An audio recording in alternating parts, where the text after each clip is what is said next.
যারা ঢাকা থেকে একদিনের জন্য একটি সুন্দর এবং গোছালো ভ্রমণের কথা ভাবছেন, তাদের জন্য এই পরিকল্পনাটি কাজে লাগবে।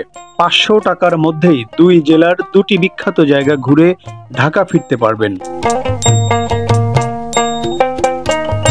প্রথম গন্তব্য বালিয়াটি জমিদার বাড়ি।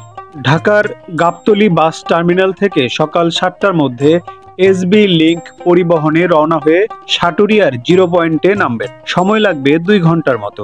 সেখান থেকে সামান্য দূরেই বালিয়াটি জমিদার বাড়ি। সকালের নাস্তা করে জমিদার বাড়িতে প্রবেশ করুন। এখানে প্রবেশ মূল্য ৩০ টাকা। বাংলাদেশের বড় জমিদার বাড়িগুলোর মধ্যে অন্যতম এই বালিয়াটি জমিদার বাড়ি। এই জমিদারির ইতিহাস অত্যন্ত সমৃদ্ধ, তবে আজ ইতিহাসের কথা নয়, অন্য ভিডিওতে সেসব নিয়ে আলোচনা হবে। বিশাল এলাকা জুড়ে বিস্তৃত এই জমিদার বাড়ির অনেকগুলো ভবন এখনো টিকে রয়েছে। সামনের সারিতে 4টি দৃষ্টিনন্দন অট্টালিকা শুরুতেই নজর কেড়ে নেবে। পেছনের দিকে অন্দরমহল, আরও পেছনে 7 ঘাট বিশিষ্ট পুকুর, যে পুকুরে জোয়ার ভাটার পানি প্রবেশের জন্য বিশেষ ব্যবস্থা ছিল। এই বাড়ির একটি ভবনকে জাদুঘরে রূপান্তর করা হয়েছে। সেখানে সাজিয়ে রাখা হয়েছে শত বছর আগের জীবনধারার নানা উপকরণ। তাড়াহুড়ো নয়, সময় নিয়ে পুরো বাড়ি ঘুরে দেখুন দুপুরের মধ্যেই।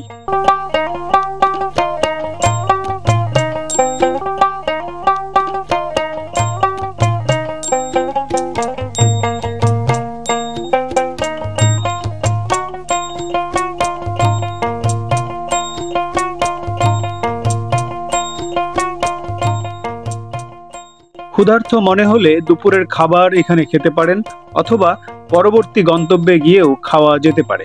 এবার গন্তব্য পাকুটিয়া জমিদার বাড়ি। সেখানে একই জায়গায় 3টি প্রাসাদ রয়েছে। 110 বছর আগে নির্মিত এই জমিদার বাড়ির অবস্থান টাঙ্গাইল জেলায় হলেও বালিয়াটি জমিদার বাড়ি থেকে দূরত্ব 9 কিলোমিটার। ব্যাটারি চালিত অটোরিকশা বা সিএনজি করে পাকুটিয়া চলে যান।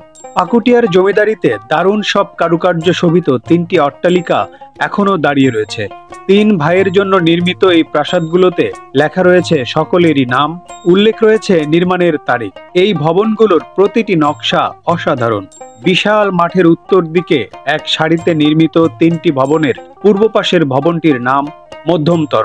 এই ভবনে বসবাস করতেন জমিদার উপেন্দ্র মোহন রায়।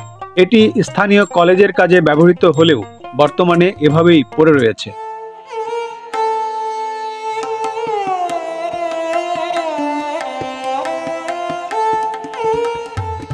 মাঝখানের প্রাসাদটি যোগেন্দ্র মোহন মণ্ডলের। কারুকার্য বা আকৃতির দিক থেকে এই প্রাসাদটি একটু ভিন্ন।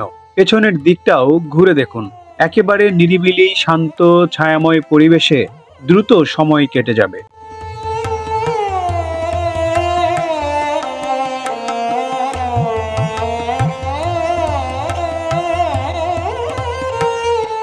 পশ্চিম পাশের ভবনটিতে থাকতেন ব্রজেন্দ্র কুমার মণ্ডল। এই ভবনটির একেবারে করুণ দশা।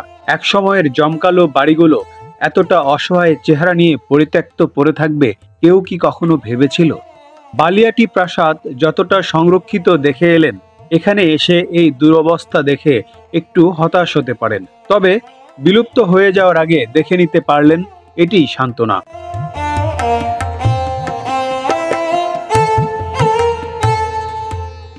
বাড়ির সামনে 2টি বিশাল মন্দির চোখে পড়বে।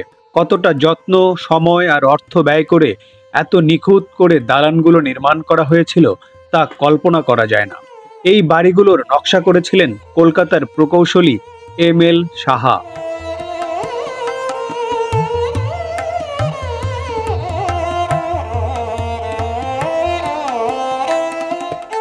মাঠের এক কোণে টিন আর কাঠের তৈরি বিশাল একটি দোতলা বলরুম বা নাচঘর দেখতে পাবেন।